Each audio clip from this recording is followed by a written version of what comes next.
Bakit ang science ay nagpapatotoo sa Diyos? Flood Geology. Ang scripture po na ibinahagi ni Pastor Russell today ay matatagpuan sa Genesis 7 verse 11 to 12. So, let's read first the concept of flow geology.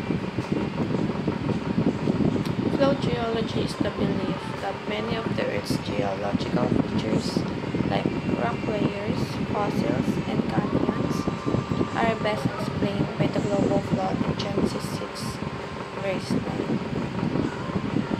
6 to 9, rather.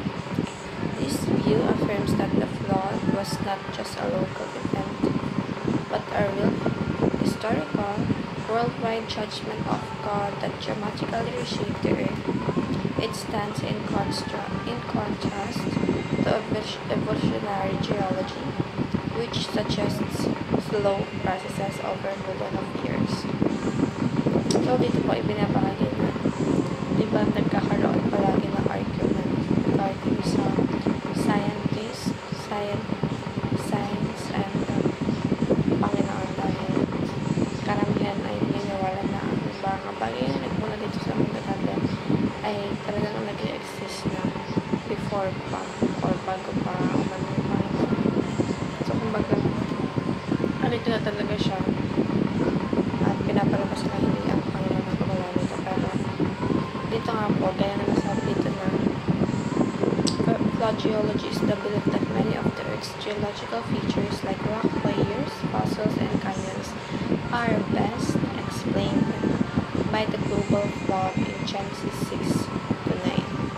So dito, ina-explain po dito yung kung bakit itong mga rock layers at fossils, canyons, etc. is best example na ginawa ito ng Panginoon ng panahon.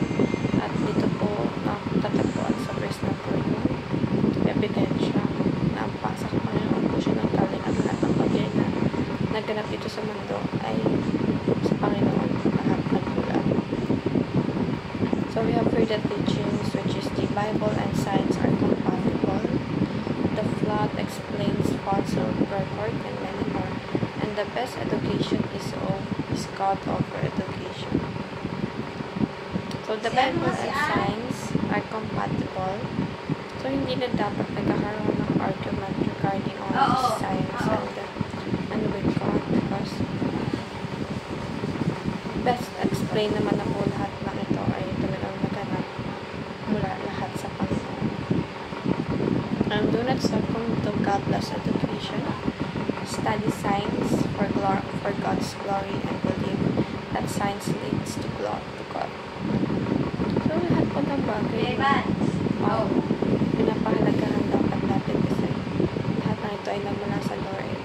Lahat ng ito ay pinaghirapan ng Panginoon gawin, buuin, at ibigay sa atin upang maging komportable tayo sa buhay natin.